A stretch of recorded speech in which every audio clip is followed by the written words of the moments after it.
Lettre ouverte à votre âme. Au ciel, le 24 février 2025.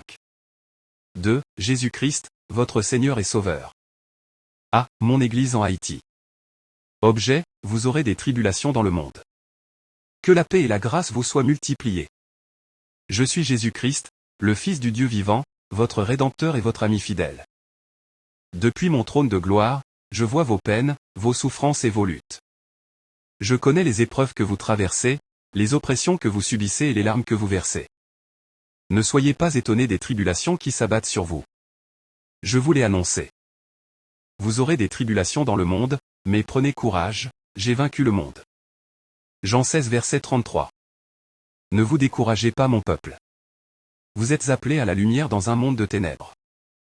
Vous êtes le sel de la terre et la lumière du monde, Matthieu 5 versets 13 et 14. Même si l'adversité semble vous accabler, souvenez-vous que je suis avec vous chaque jour, jusqu'à la fin du monde.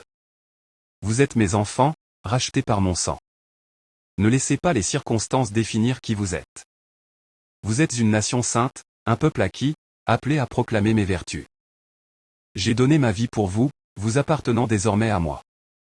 Quand la misère, l'insécurité et l'injustice vous entourent, ne perdez pas de vue votre identité en moi. Ce monde n'est pas votre demeure définitive. Vous êtes citoyen du royaume céleste, Philippiens 3 verset 20. Vous êtes mon Église, mon épouse bien-aimée, que je prépare pour le grand jour de mon retour. Je vous ai averti que vous auriez à souffrir. Bien-aimés, ne soyez pas surpris des épreuves de la vie. Le serviteur n'est pas plus grand que son maître.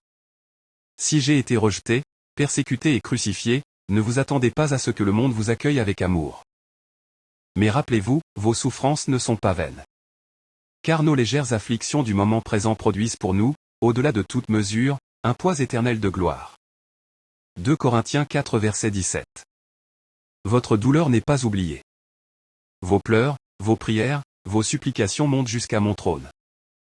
Je suis le Dieu qui voit et qui entend, Exode 3 verset 7. Restez ferme et gardez la foi. Ne laissez pas les épreuves briser votre foi.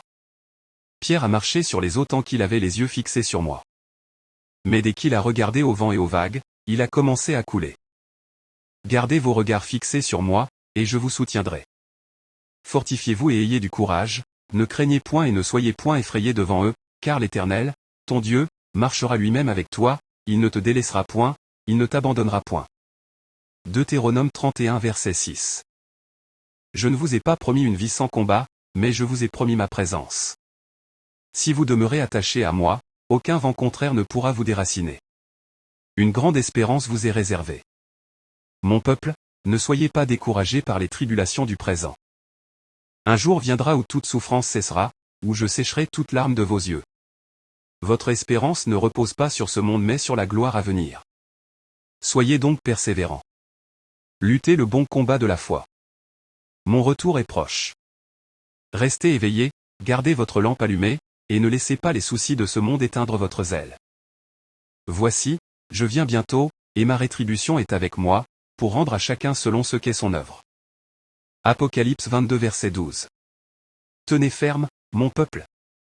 Je vois votre douleur, je connais votre souffrance. Mais sachez ceci, je vous aime d'un amour éternel. Mon sang a coulé pour vous, et je vous ai préparé une place auprès de moi. Ne craignez rien.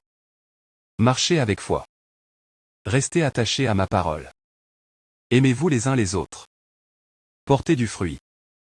Soyez des témoins fidèles de mon amour en Haïti et jusqu'aux extrémités de la terre. Je reviens bientôt.